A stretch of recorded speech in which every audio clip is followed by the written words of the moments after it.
for joining us today for another episode of What's Your Why Wednesday. Today, I have a fantastic guest. He is Frank Garay. He is the president of Frank Garay, Inc., the co-founder of the National Real Estate Post, the co-owner of Pre-App 1003 and Listing Booster. He's also a mortgage and real estate entrepreneur, a team member of Mortgage Marketing Animals, and the co-host of Loan Officer Breakfast Club. Frank, thank you so much for joining us today. And we're going to jump right in. Sure. Okay. Most of us fell into this wonderful industry, but we stayed in the industry because it was tied to our personal and professional why. So Frank, please share with us, what's your why? I will. I'll share it. Actually, I would say this, and you and I did some chatting before we started recording this, but my why changed 3 succinct times in my career. And let's establish my career. I got into the mortgage space in January of 1987. So I'm coming on 35 years here this January. So I've been at it quite a long time. But with respect to the why, when I first got in, the why, I went from high school into the Navy, and I was in the Navy for 6 years. And as I was getting out of the Navy, I was thinking, man, I got to do something. And my mom was selling real estate. She still sells real estate to this day. Wow. She was selling real estate. I said, maybe I can do something in that arena, and she said, hey, come on out, and I'm going to have you walk around with me. I walk around with a mortgage lender and walk around with an appraiser. I did all three, and I just settled in on lending because it just seemed to be, the thing that I thought was the coolest at the time. But the why is, and like you said, the mortgage industry finds you somehow, and it found me that way. But the why at that particular time, what I saw and what really appealed to me became my why in the beginning was just freedom, right? Just being, I saw that, wow, this is something that I could do, that I can earn money, and I have some freedom, I can pick my hours or whatever, work when I, as I see fit. So that really intrigued me, coming from, out of high school and into the Navy, which was very regimented, right? Very structured. And then wait a second, you can earn money and not have all this structure. So it was really freedom. And I worked that for many years. I worked that from 1987 to 2008. And then the big crash came.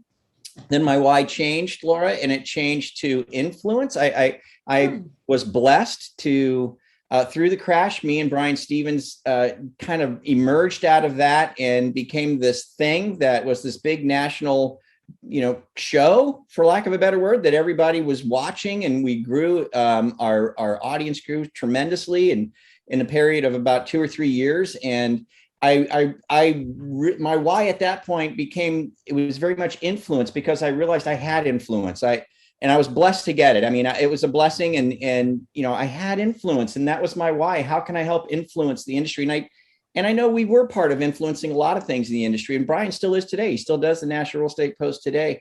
And then now, that I'm, you might not believe this, but I'm going to be 60 in July, right? So I'm in a new phase in my life, in a new spot. And I told Brian, I said, I feel like I have a new why. I do. And I felt like I needed to make a bit of a change. So he and I gracefully parted ways. I still help out over there, of course. I always will, because I helped build that. That's a part of my legacy. But now my new why is legacy, and it's because I'm looking at, Laura. I've probably got 6 or 7 years left at all this stuff. Who knows? Maybe I'll stay longer. I don't know. But maybe in another way, right? It just keeps evolving, right? Evolves. And you know what? As you're throwing out dates, right? In my mind, I automatically go to, okay, what was going on in the world at that time? And I think of 1987, and I think of really high interest rates. I'm just thinking, I wasn't in the mortgage business then, but I'm thinking, high interest rates, right? And but also a crazy market of all of a sudden people were in this, booming economy, and things were good, and people did want to get out there, but the interest rates were very, very high. And then, of course, you went through many refi booms, right? Sure, so, several. And then, of course, the subprime growth, right? All the way as that was booming and everybody was buying and all the crazy programs and products. And then, of course, the crash. And you being an influencer in that period of time, boy, were you way ahead of no one even knew that word at that time. If you really think about it, right? There wasn't even a word that you heard. Not so much. And yeah, we just kind of really stumbled into it. Again, it was an absolute blessing to be able to experience it, stumble into it, be a part of it. It was an exciting time, still is. I don't want to say like it's all gone. It's still going strong with Brian, but there was certainly a notable time where it was really big. We were really happening, and so, yeah, that was my why during that period of time. And today my why is more legacy. I really want to get back.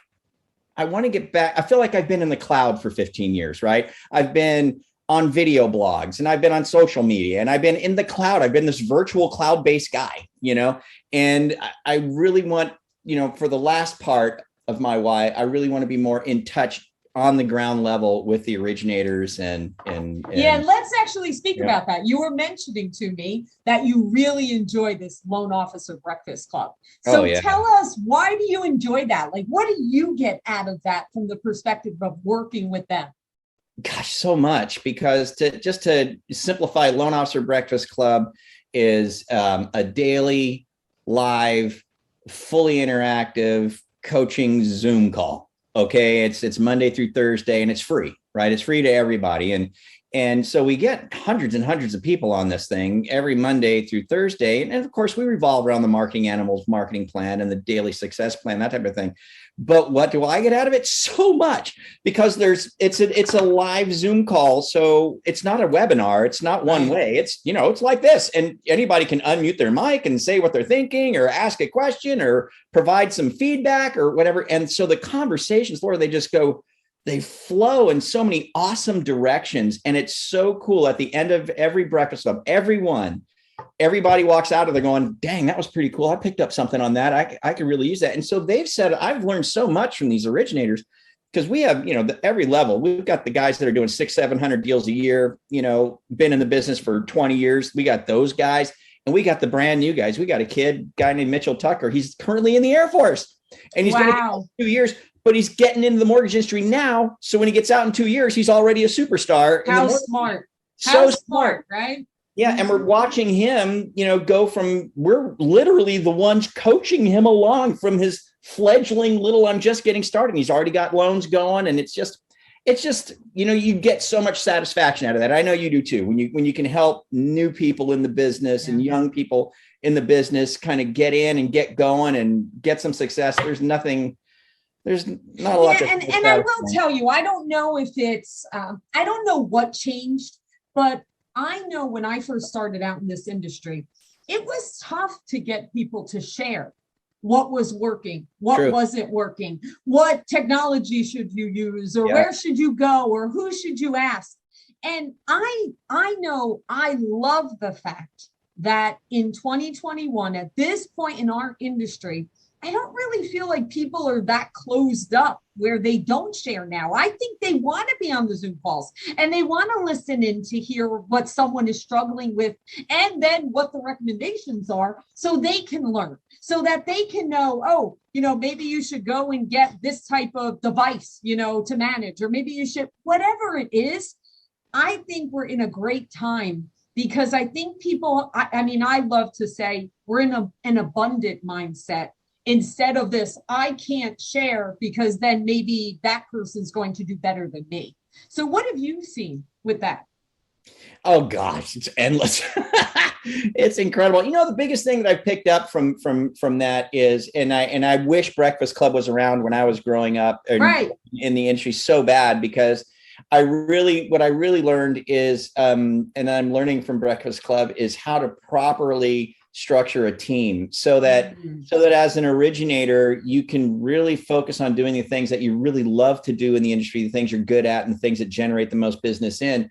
And you can structure a team beneath you that loves what they do too, but they're helping, with the daily grind of the industry that usually as an originator, we get sucked into, all the time, and so what I've been getting out of that is really learning about teams and how to structure them and what they do and that kind of thing. It's been fascinating. I love that. Have you ever heard the story of David Licken? Like, have you ever heard his story of when he first started? It's exactly what you just said.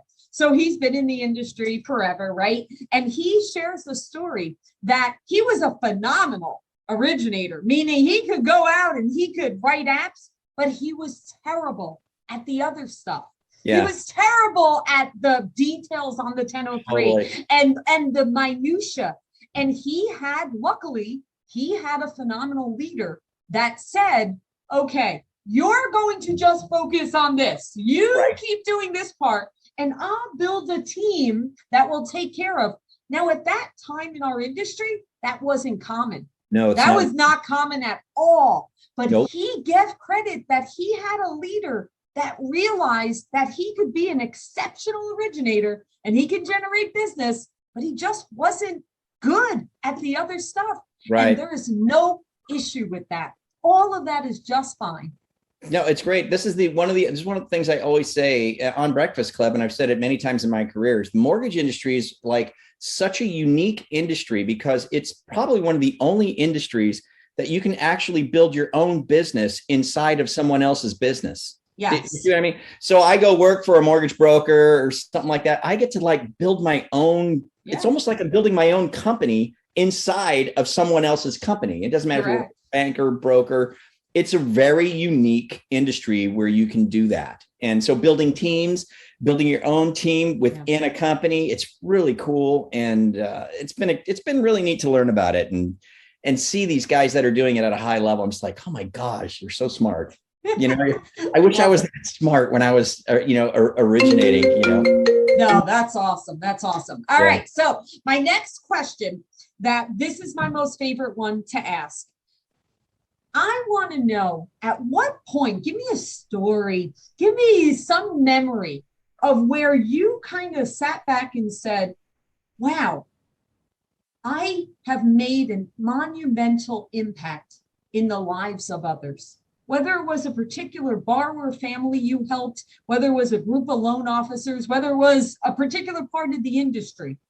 Where's that moment for you that you'd like to share with us? There's two things that I'll address on this. And one of those moments was probably back in 2010, I would say, something like that, maybe 2010. And at this time, Brian and I were really railing with the National Real Estate Post. We were traveling, speaking all around the country constantly. We were away more than we were home. And we were at a big event somewhere. And actually, it was one with Carl. It was a video market. We did a video marketing event because we were kind of the OGs of video marketing and we did this video marketing event and we were in Dallas, Texas. And a guy came up to us with his wife. And he's like, I'm not lying, Laura. He's like got tears in his eyes and he's kind of choked up. And he was just so happy to see us. And he was like taking pictures with us. And he was just like, you guys don't understand. He said, I got really, really sick. And I was in the hospital and I'm not lying. This is true story. Wow, said, no, keep going. They don't know I didn't know if I was going to live. My wife was with me every day. I can't remember what it was, but he was on near death. And he had to stay in the hospital a long time to get recovered. It was like 2 months or something like that. And he was a mortgage guy.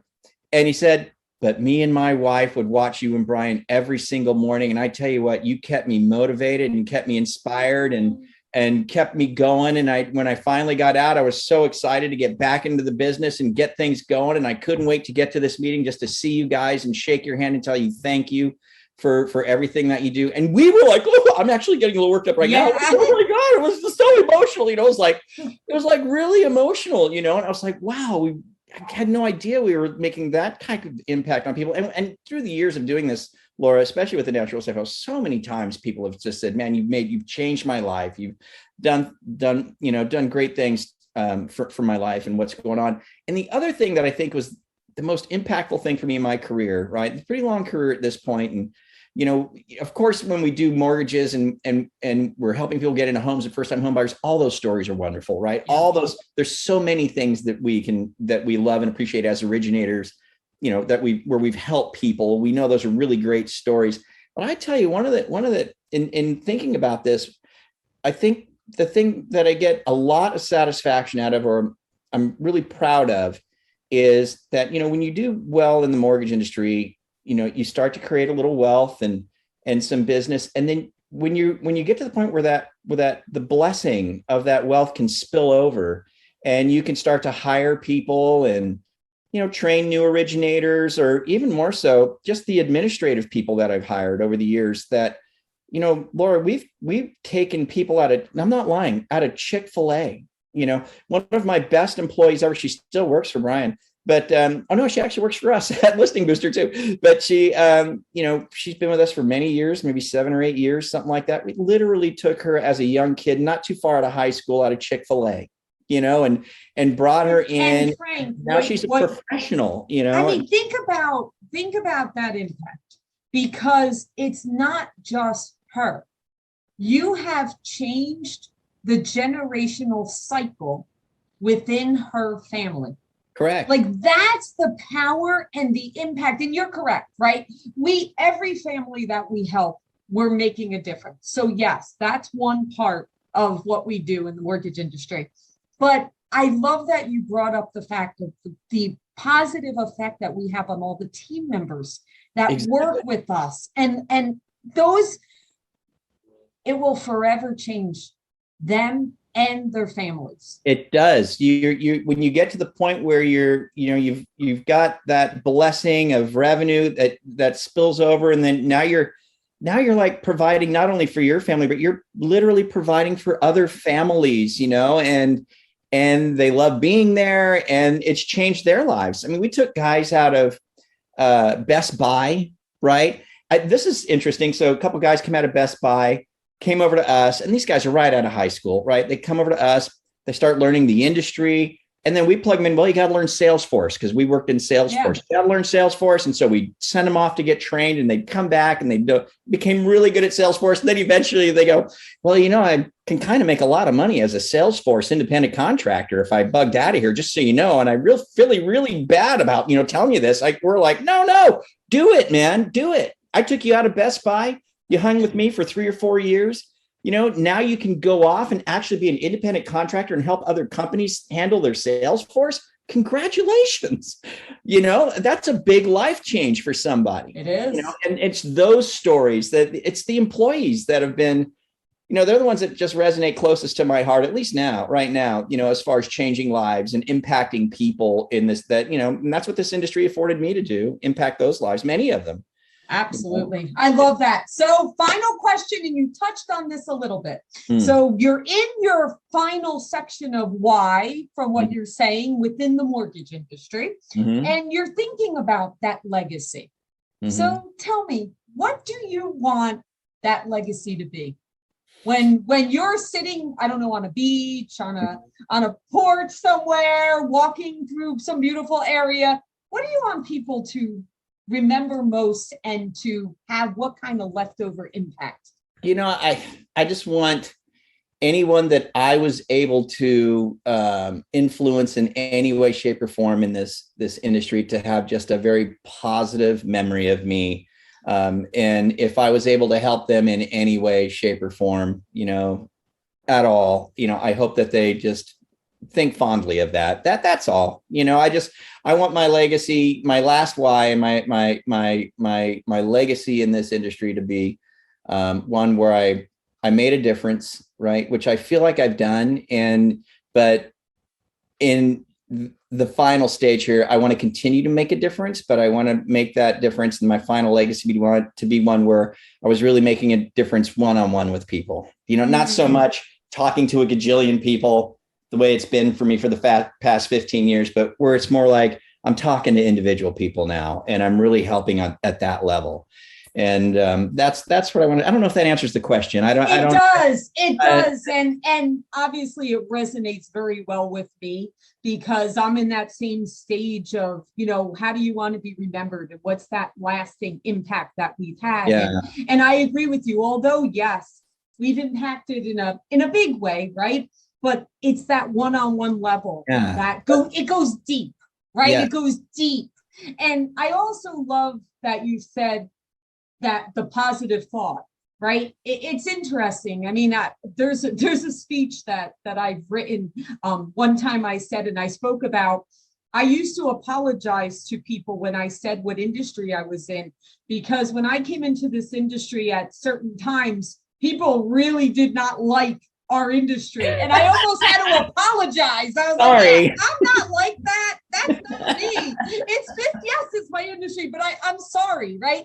Like, our industry has received a bad rap at times, depending on what was going on. But I feel especially after 2020 and what we did for the economy and how we kept everything going and, and how we all came together and we took care of these families, and that to just use words like kind and positive and lasting impact, it's a different vernacular than when I came into this industry. Before, it was a lot of money, greed, it was, we're not right. So that makes me so happy, because this evolution that has transpired, that yes, we can all be successful, we can all have blessings for our families and for growing our companies, but yet we can also be kind, and we can also make an impact, and we also can leave a positive, lasting effect after all of us move on. So thank you, Frank, for making a positive impact, for everything that you've done for our industry and continue to do in changing lives, whether it's one or a cajillion. Thank you for everything you've done. We appreciate it. Oh, you're so sweet. And I thank you too. And I'm excited for everything you're doing. I've had my eye on you lately. I'm like, man, that girl, she is going. She's got a lot going. I got a lot of work to do before I get out of here, Frank. And you're doing it. I'm like, my goodness, she's everywhere. I'm seeing her all over the place, and she's doing all these really cool things. Hey, we're going to have you on Breakfast Club too. Yes, I'm super excited about that. Yeah, in fact, I told everybody at Breakfast Club you're going to be here next week. So they're all like, cool, that'll be great. So we're looking forward to energy. Well, thank you, Frank. And thank you for being awesome. And thank you for sharing your why with all of us. Take care. Thank you.